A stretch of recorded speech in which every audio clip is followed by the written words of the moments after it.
아멘. 예, 하나님께서 오늘 우리에게도 필요한 은혜를 주실 줄 믿습니다. 오래전에 국민들에게 사랑받았던 드라마 중에 대장금이라고 하는 드라마가 있습니다. 보신 분들 많으시죠?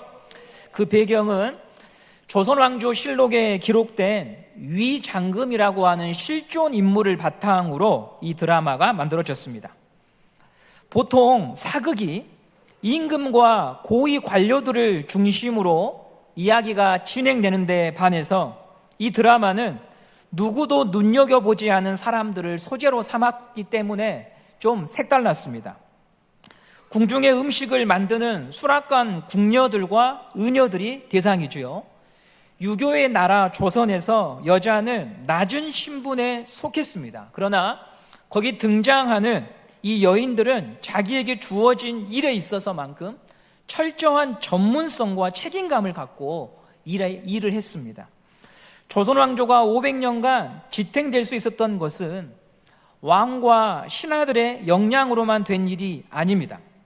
바로 장금이처럼 평생을 자신이 부름받은 곳에서 묵묵히 일하고 섬겼던 사람들이 있었기에 조선은 버틸 수 있었습니다.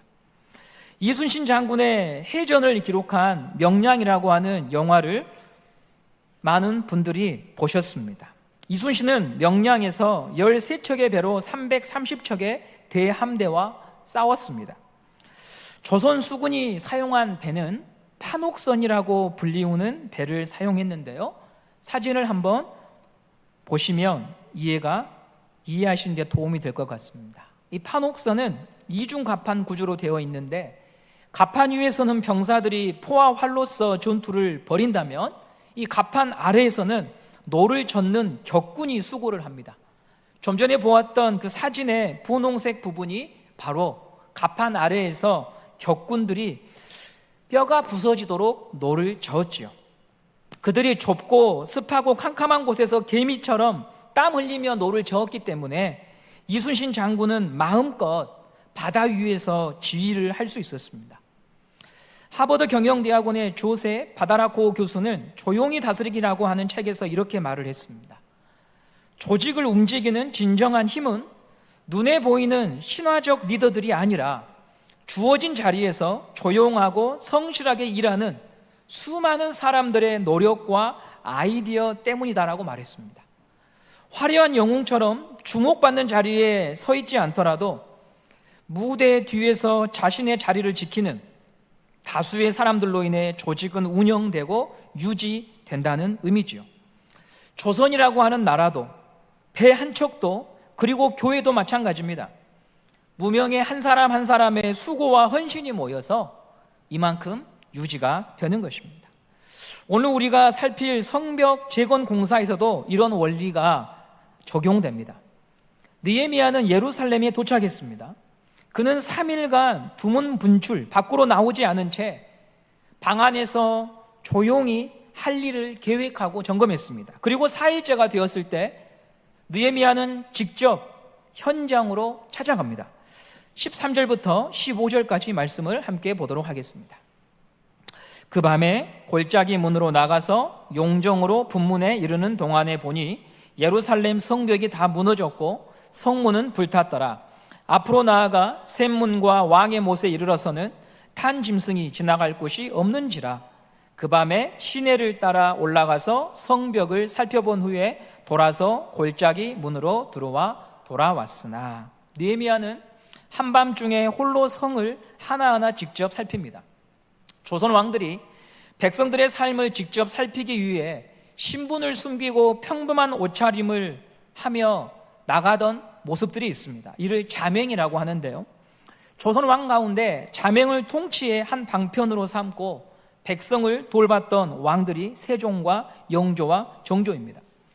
이 세 명의 왕들은 조선이 비교적 안정되고 각 분야에서 진보가 일어나도록 만들었던 왕들입니다. 그들이 조선을 잘 다스렸던 것은 그저 시대를 잘 만나서 된 것이 아니라 남다른 노력과 관심이 있었다는 것이죠. 느헤미야도 한밤중에 집 밖을 나섭니다. 여기서 느헤미야 이런 모습을 보면서 한 가지 머리에 스쳐 지나간 것은 권력을 가진 분들은 혼자 다니는 법이 별로 없습니다. 수행원, 경호원, 지지자, 그리고 그 권력에 기생하며 살아가는 사람들과 함께 때를 지어 다니죠. 느헤미야는 페르시아 제국의 왕이 임명한 관료입니다. 유대 지방의 총독으로 임명이 되었습니다. 왕정 체제가 붕괴된 이상 유대 지방에서 그는 최고의 권력자입니다. 그렇다면 무사람들이 그를 주목했을 것이고 권력에 민감한 사람들이 그를 아련하기를 굉장히 원했을 것입니다. 그런데 느헤미야의 관심은 다른 곳에 있습니다. 하나님께서 나를 이곳에 보내신 사명을 수행하는 것에만 집중하지요. 예루살렘 형편이 어떠한지 눈으로 직접 확인하며 재건의 계획을 세우는데 시선을 고정합니다. 느헤미야는 페르시아 왕의 그늘에서 벗어났습니다. 1200km 정도 떨어져 있습니다. 누구의 간섭도 받지 않는 유대의 총독입니다. 그럼에도 권력에 취하지 않고 사명에 집중합니다. 그런데요, 느헤미야만 사명자가 아닙니다. 예수의 이름으로 구원받은 모든 자들이 다 사명자입니다. 말씀이 그것을 증거하는데요, 우리 빌립보서 1장 29절 말씀을 함께 보도록 하겠습니다. 함께 읽어보겠습니다. 시작. 그리스도를 위하여 너희에게 은혜를 주신 것은 다만 그를 믿을 뿐 아니라 또한 그를 위하여 고난도 받게 하려 하심이라. 아멘. 은혜를 주신 것은 예수를 믿게 하기 위함도 있고요, 또 뭘 받게 하기 위해서 은혜를 주셨다고 합니까? 고난이죠. 은혜는 거저 받은 것 같지만 목적이 있습니다. 예수를 따라가며 사명을 감당하라고 은혜를 주신 것입니다. 그러므로 모든 성도는 사명자로 살아야 하는 거죠. 늪에 빠진 자를 건져주고 넘어진 자를 일으켜주고 시험에 빠진 자를 설득하고 권면하고 위로해서 다시 예수님 만날 수 있도록 돕는 것이 교회의 사명이고 우리의 사명인 줄 믿습니다. 너도 나도 어수선한 시대라고 말을 합니다. 목회자가 양을 사랑하지 않고 해치기도 합니다. 교회가 신자를 시험에 빠뜨리기도 합니다. 종교와 정치가 결부되어서 어디가 교회이고 어디가 세상인지 구분하기도 어렵습니다. 고신의 큰 대형교회 예배 시간에 유튜브 영상을 보니까 이재명 끝났다, 이것을 구호로 만들어서 예배 시간에 외치는 것을 보았습니다. 정말 놀라운 일들이 우리 시대에 벌어지고 있습니다. 공공연하게 예배 시간에 이 정치의 이데올로기가 들어와서 복음을 대신하는 시대를 우리가 살아갑니다. 그럼에도 은혜를 입은 성도는 세상이 어떠하든지 예수님을 쫓아 구원하고 살리러 가는 것, 그것이 우리의 사명인 줄 믿습니다. 임진 11시 수군의 주력 함대인 판옥선을 좀 전에 보여드렸지요. 가판 및 어두컴컴한 곳에서 몸이 부서져라 노를 저었던 우리의 선조들, 만일 이분들이 전쟁이 터지자 자기만 살겠다고 궁을 비웠던 대소신하와 왕을 비난하며 노를 던져버렸다면 조선은 망했을 것입니다. 그들이 어떠하든지 나라를 구하겠다는 일념으로 노를 놓지 않고 저었기에 지금의 나라가 있는 것이지요.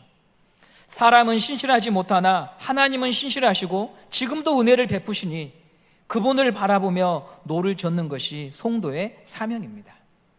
느헤미야는 사명을 잃지 않았습니다. 그래서 한밤중에 홀로 예루살렘 성벽을 꼼꼼히 살피고 돌아본 것입니다. 귀로 듣는 것과 눈으로 보는 것은 사뭇 달랐을 것입니다. 그럼에도 느헤미야는 절망하지 않습니다. 왜냐하면 그에게는 눈에 보이는 현실만 있는 것이 아니라 하나님의 인도가 있기 때문입니다. 아닥사스다 왕이 수년 전에 예루살렘 성벽 재건을 금했지만 하나님이 그 왕의 마음을 바꿔주셔서 오히려 왕의 적극적인 호의를 입는 은혜를 느헤미야는 경험했습니다. 하나님의 은혜를 체험하면 현실을 다르게 볼 수 있습니다. 현실만 가지고 이야기하지 않고 새로운 꿈을 꾸며 앞으로 나아갈 수 있습니다. 그래서 저는 지난 수요일 하나님의 이야기가 우리 안에 있어야 한다고 말씀을 드렸습니다. 우리 다시 한번 이렇게 고백해 볼까요? 하나님의 이야기가 우리 안에 있어야 합니다. 예, 나와 너의 이야기, 사람의 이야기만 있으면 희망이 없습니다. 사람의 이야기는 두 가지밖에 없습니다. 자랑이거나 비난밖에 없습니다. 그 두 사이에서 방황하는 것이 대부분입니다. 우리에게는 다른 이야기가 필요합니다. 느헤미야는요, 하나님의 이야기를 가졌습니다. 그곳으로 백성들의 마음을 규합합니다. 예루살렘에 새로운 기운을 불어넣습니다. 어떤 사람들은 흩어져 있는 민심을 모으기 위해서 힘으로 제압하고 끌고 갑니다. 또 어떤 사람들은 두려움을 조장해서 사람들을 끌어갑니다. 어떤 사람들은 공공의 적을 만들어서 미움과 증오로 사람들을 규합합니다. 여러분, 왜 이렇게 할까요? 그들에게는 이것 말고는 다른 방법이 없기 때문입니다. 사람들에게 보여줄 다른 어떤 것이 없기 때문에 권력이나 두려움이나 비난이나 공포를 사용해서 자기들의 목적을 이루려고 하는 것이죠. 그런데요, 예수 믿는 게 무엇입니까? 세상이 갖지 못한 것을 가진 겁니다. 십자가의 예수를 알고 하나님을 아는 사람이 된 것입니다. 하나님 안에 있는 자가 된 것입니다. 그래서 하나님을 바라보는 믿음과 신뢰하는 믿음으로 성도와 교회는 인생의 문제를 해결하기 위하여 달려가는 것이죠. 우리 2장 18절 말씀을 함께 보도록 하겠습니다. 느헤미야가 백성들에게 이렇게 말합니다. 시작. 또 그들에게 하나님의 선한 손이 나를 도우신 일과 왕이 내게 이른 말씀을 전하였더니 그들의 말이 일어나 건축하자 하고 모두 힘을 내어 이 선한 일을 하려 하매. 아멘. 느헤미야가 백성들 앞에서 하나님을 전합니다. 자신이 경험한 하나님, 선조의 하나님을 전합니다. 그럴 때 백성들의 마음에 살이 붙고 피가 돌았습니다. 교회가 살아나는 길은 이것밖에 없습니다. 마른 뼈 같은 믿음이 다시 활력을 찾는 길은 하나님이 어떤 분이신가 묵상하고 그분의 말씀을 들을 때 일어나는 것입니다. 이를 통해 아주 오랜 시간 중단되고 방치된 성벽 재건을 향한 백성들의 마음이 하나로 모아지기 시작합니다. 성도 여러분, 혹시 이제는 안 돼, 그런 일은 더 이상 일어나지 않아 하며 묻어두었던 선한 일과 계획이 있습니까? 하나님이 기뻐하시면 됩니다. 마침표를 찍어버려서 공책을 덮어버린 일들과 계획일지라도 하나님이 기뻐하시면 새로운 일이 일어나는 것입니다. 하나님 안에서는 마침표가 쉼표가 되는 역사가 가능합니다. 사람들은 끝났어, 안 돼, 더 이상은 희망이 없어라고 한 일들과 계획이 하나님 안에서는 다른 이야기가 될 수 있습니다. 그러므로 여러분, 포기하지 마시기를 바랍니다. 하나님 안에서는 마침표가 뭐가 된다고요? 쉼표가 될 수 있습니다. 이사야서 43장 18절 19절 말씀을 함께 보도록 하겠습니다. 시작. 너희는 이전 일을 기억하지 말며 옛날 일을 생각하지 말라. 보라, 내가 새 일을 행하리니 이제 나타낼 것이라. 너희가 그것을 알지 못하겠느냐? 반드시 내가 광야의 길을 사막에 강을 내리니. 아멘. 하나님의 말씀은 과거에 매여 살던 자의 눈을 뜨게 합니다. 절망의 자리에만 주저앉은 자에게 소망을 줍니다. 죽은 무덤만 바라보며 곡소리를 내던 인생에게 부활의 기쁨을 맛보게 해주십니다. 그것이 기독교의 영광이고 생명입니다. 옛날 일, 이전 일을 생각하지 말라고 하나님이 말씀하십니다. 죽은 종교는, 죽은 의식은 옛날 일과 이전 일에 교회를 묶어놓고 사람을 묶어놓습니다. 너 전에 그거 기억하지? 안 된다니까. 그 사람이 전에 그랬다니까. 이것만 회상합니다. 생명이 없는 종교는 과거의 실패와 슬픔을 계속 되새기면서 그걸 묵상하게 합니다. 그러나 우리 하나님은 말씀하십니다. 옛날 일을 생각하지 말아라. 이전 일을 기억하지 말아라. 내가 새 일을 행할 것인데 거기에 너의 마음을 두라고 말씀하십니다. 새 아침을 약속하십니다. 미래를 바라보게 하십니다. 그러니 여러분, 스스로 마침표를 찍지 마십시오. 아무리 오랜 시간 굳어져 왔고 지속되어 온 일이라고 하더라도, 그래서 진이 빠지고 지쳤을지라도 하나님을 기억하고 생각하시기를 바랍니다. 하나님의 선한 손이 함께 하시면 될 수가 있는 것입니다.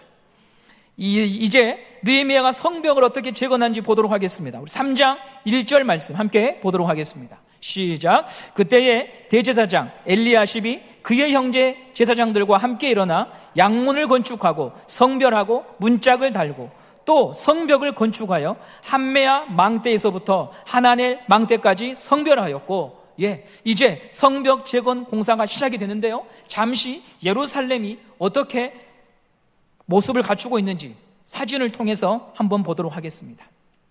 이 그림은 성벽을 위에서 보았을 때의 모습입니다. 예루살렘의 지형은 위에서 봤을 때 남북으로 길게 늘어진 모습입니다. 그리고 우리가 주목해서 볼 양문은 저 북쪽에 위치해 있습니다. 두 번째 사진을 통해서 좀 확대해서 보도록 하겠습니다. 바로 저것이 양문입니다. 파란색 네모칸이 양문입니다. 그리고 옆에 있는 주황색 네모칸은 망대라고 하는 곳입니다. 양문, 영어로는 sheep gate인데요, 제사에 필요한 동물이 저 문을 통해서 들어와서 양문이라고 합니다. 느헤미야가 성벽을 재건할 때 제일 먼저 이 양문을 언급합니다. 그 이유가 있습니다. 성벽 어디 하나 중요하지 않은 데가 없는데요, 느헤미야는 하나님께 제물을 바치기 위해 사용된 이 양문에서 성벽 재건을 시작하므로 이 성벽 재건은 하나님을 예배하는 일이요, 하나님을 높이는 일이요, 하나님을 기억하는 것임을 모든 백성에게 선언하고 있는 것입니다. 우리가 무슨 일을 하든 주님의 일이라는 마음으로 해야 합니다. 그러면 가볍게 다룰 수 있는 일도 진심을 다할 수 있습니다. 마음 상하여 쓴소리가 나갈 수 있는 일에도 한번 쉬어갈 수 있는 여유를 가질 수 있습니다. 주님을 높이고 주님을 위한 일인데 어찌 성정대로 성품대로만 할 수 있겠습니까? 사람이 시켜서 하는 일이면 오래 못합니다. 무언가 이익을 위해서 하는 일이면 이해관계가 틀어지면 그만둡니다. 사람이 좋아서 하는 일이면 관계가 깨어지면 떠나야 합니다. 돌파구가 없습니다. 그러니 우리는 무슨 일을 하든 주님이 이유여야 합니다. 양문부터 시작해야 합니다. 주님의 일, 주님이 나에게 맡기신 일, 주님 앞에서 행하는 일, 그렇게 우리가 작은 일이라도 할 때 하나님의 은혜를 경험할 수 있는 것입니다. 은혜로 돌보시고 이끄시는 주님, 그 주님이 동기가 되면 우리는 다른 마음으로 감당할 수 있습니다. 베드로전서 4장 11절 말씀 우리 한번 같이 읽어보도록 하겠습니다. 시작. 만일 누가 말하려면 하나님의 말씀을 하는 것 같이 하고 누가 봉사하려면 하나님이 공급하시는 힘으로 하는 것 같이 하라. 이는 범사에 예수 그리스도로 말미암아 하나님이 영광을 받으시게 하려 함이니 그에게 영광과 권능이 세세에 무궁하도록 있느니라. 아멘. 누가 말하려고 하면 하나님의 말씀을 하는 것처럼 해라. 봉사하려고 하면 하나님이 공급하시는 힘으로 하는 것처럼 해라. 그러면 하나님이 영광을 받는다는 것입니다. 어떤 일이 영광스러운 일인가 기록해 놓지 않았지요. 왜지요? 그건 중요하지 않으니까요. 하나님이 주시는 힘으로 하나님을 생각하며 할 때 하나님이 영광을 받으시는 것입니다. 그러면 그것이 주의 일입니다. 낙심한 일을 만나도 우리는 다시 마음을 새롭게 하여 도전할 수 있는 이유는 그것이 어떤 일이든 하나님의 나에게 맡겨주신 일이기 때문입니다. 여러분이 하시는 일의 가치는 어떤 믿음으로 행하느냐에 따라 달라지는 거죠. 다른 사람이 가치를 정하는 게 아닙니다. 내가 가진 마음에 따라 그 가치가 달라진다는 것을 꼭 기억하시기를 바랍니다. 1절에 양문부터 공사를 시작하는데요, 그 양문을 누가 담당하냐면 대제사장 가문이 담당합니다. 양문과 좀 전에 보았던 그 옆에 있는 한메아 망대부터 하나넬 망대까지 성벽을 재건합니다. 망대라고 하는 것은 감시 초소를 의미해요. 예루살렘 성은 끊임없이 이방 민족에게 침입을 받았습니다. 그러므로 감시하려면 높은 건축물을 세워서 거기에 사람이 올라가서 망을 보는 것이죠. 망대와 망대 사이를 하나의 구획으로 정하여 대제사장 가문이 맡아서 공사를 합니다. 앞서 양문은 제사에 드려지는 동물들이 출입하는 문이라고 있습니다. 그렇다면 이 양문과 가장 관련이 깊은 사람이 바로 제사장 가문입니다. 느헤미야는 일을 분배할 때 사람들이 처한 상황과 위치를 고려해서 일을 맡긴 겁니다. 이런 일이 가능했던 이유는 느헤미야는요, 일에만 관심이 있는 게 아니라 사람에게 관심이 있었습니다. 느헤미야는 일보다 사람을 중요시 여겼습니다. 일도 결국 사람이 하는 것이니 사람을 아끼는 눈이 있었습니다. 예수님께서 제자를 부르실 때 일만 시키려고 부르신 것이 아닙니다. 함께 있고 싶으셔서 사랑하셔서 부르셨습니다. 마가복음 3장 14절 말씀이 이것을 증거합니다. 함께 읽어보겠습니다. 시작. 이에 12를 세우셨으니 이는 자기와 함께 있게 하시고. 아멘. 뭐라고요? 무엇을 위해 부르셨다고요? 자기와 함께 있게 하시려고 부른 것입니다. 주님은 제자들이 좋았습니다. 그들과 함께 있는 것이 기뻤습니다. 제자들을 아꼈고 사랑했습니다. 이것을 위해서 먼저 부르신 것입니다. 많은 조직이 일을 위해 사람을 부품처럼 여깁니다. 쉽게 버리고 대체합니다. 그러나 예수님은 하찮게 여겨진 사람이라도 그렇게 대하신 법이 없으십니다. 무릇 소자에게 한 것이 곧 나에게 한 것이라고 말씀하셨습니다. 이 가치를 지키고 전하는 곳이 교회인 줄 믿습니다. 우리 교회가 위대한 사람을 배출하려고 할 것이 아니라 소자를 잘 대접하고 소자를 아끼는 마음을 보여주라고 주님이 우리에게 교회를 세우셨고 저와 여러분을 구원해 주신 것입니다. 소자 하나에게 한 것이 나에게 한 것이라고 말씀하셨습니다. 여러분, 2025년을 살아가시면서 소자 하나를 시험에 빠뜨리거나 소자 하나를 함부로 대하는 게 아니라 그 소자 하나를 잘 대함으로 예수님의 마음을 흐뭇하게 하시는 성도들 되시기를 간절히 소망합니다. 느헤미야는 사람을 잘 살폈고 아꼈습니다. 그래서 오늘 3장 본문에 75명이나 되는 사람들의 이름을 일일이 열거하고 기록한 것입니다. 여러분의 삶이 사람을 잃어버린 인생이 되지 않기를, 한 해 한 해 여러분의 나이가 들어가실수록, 세월이 지나갈수록 향기가 배어 누군가에게 향수가 되고 그리움이 되는 사람이 되셔야 합니다. 마지막으로 양문을 중심으로 제사장 가문이 도맡아서 작업을 한 이 1절의 말씀에는 또 다른 깊은 의미가 있습니다. 지도자인 제사장들이 앞서서 성벽 재건에 먼저 모범을 보인 것입니다. 사람이 지위가 올라가고 권력이 커질수록 같은 취급을 받으면 모욕당했다고 생각합니다. 법과 질서를 말하면서 그 법에서 항상 슬며시 빠져나와 있는 사람들은 권력을 지닌 사람들입니다. 성벽 재건을 위해 책상에 마주 앉아 열변을 토할 수는 있지만 팔을 걷어붙이고 흙을 묻히려고 하지 않는 것이 권력자들의 속성입니다. 그런데 예루살렘 성벽을 재건할 때 제사장들은 먼저 본을 보인 겁니다. 그래서 1절에서 그들의 이름이 언급된 것입니다. 제일 먼저 작업 현장에 투입되어 양문을 제작하고 흙과 돌을 이용해 성벽을 차곡차곡 보수해 나갔던 것이죠. 성벽 공사는 오랫동안 중지되어 있었습니다. 느헤미야가 오기 전까지요. 다들 패배감에 젖어 있었습니다. 그렇다면 사람들의 마음에도 찬바람이 쇳쇳 불었을 겁니다. 저희 교회 앞에 있는 이제 근로와 공사가 거의 끝나가는데 유리창과 문이 없습니다. 기둥과 골조만 있습니다. 지금 이 추운 겨울에 그 안에서 일하신 분들 찬바람을 다 맞아가면서 일을 하십니다. 그게 예루살렘의 형편이었습니다. 사람들의 마음이 따뜻하지 않습니다. 다툼이 오래되면 사람 마음에 남는 것은 악밖에 없습니다. 그런데 이런 불신을 깨뜨리고 화합의 불씨를 일으켰던 것이 바로 제사장들의 섬김입니다. 기독교의 리더십을 서번트 리더십이라고 합니다. 섬김의 리더십이라고 하는 거죠. 섬김을 통하여 마음을 움직인 것입니다. 걸어야 될 길을 가라고 말하지 않고 자기들이 먼저 간 것입니다. 누구보다 느헤미야는 자신을 희생했습니다. 수상궁에서 편안히 인생을 마칠 수 있지만 그 안정된 길을 버리고 예루살렘으로 내려왔습니다. 그래서 그가 권면하는 말은 백성을 움직일 수 있었던 것입니다. 자기를 희생했기 때문이죠. 그 모습이 사람들의 마음을 움직였고 제사장들이 그 섬김을 이어받아 성벽 재건에 가장 먼저 팔을 걷어 붙인 것입니다. 이런 일들이 곳곳마다 일어날 수 있는 곳이 교회입니다. 주님을 사랑하고 은혜를 입으면 낮은 곳으로 가는 것을 할 수가 있는 것이죠. 물론 여러분, 우리가 살아가는 현실은 이상적인 사회가 아닙니다. 교회는 이상적인 곳이 아닙니다. 교회는 천국이 아닙니다. 솔선수범이라고 하는 말을 찾기 어려운 것이 우리가 살아가는 시대입니다. 그렇다고 여러분 비난만 하며 살 수는 없습니다. 중요한 것은 우리가 이 본문을 통하여 하나님은 나에게 무엇이라 말씀하는가, 중요한 것은 나는 어떤가, 나는 이제 무엇을 할 것인가, 나는 어떤 영향을 주는 사람인가를 돌아보라고 하는 것입니다. 대단한 영향력은 없더라도 판옥선 그 갑판 밑에서 격군들처럼 내게 맡겨진 노를 젓고 가면 되는 것입니다. 주님이 맡겨주셨다는 믿음으로 저으면 그 일은 주님의 일이 되는 것입니다. 저런 사람들 때문에 나는 더 이상 할 수 없어 하고 노를 던지면 우리가 타는 배는 적군의 화살과 포를 맞고 좌초될 것입니다. 여러분, 우리는 사람은 신실하지 못하다고 하는 그 사실에서 멈추지 말고 주님은 여전히 교회와 성도를 돌보신다고 하는 믿음의 눈을 가져야 합니다.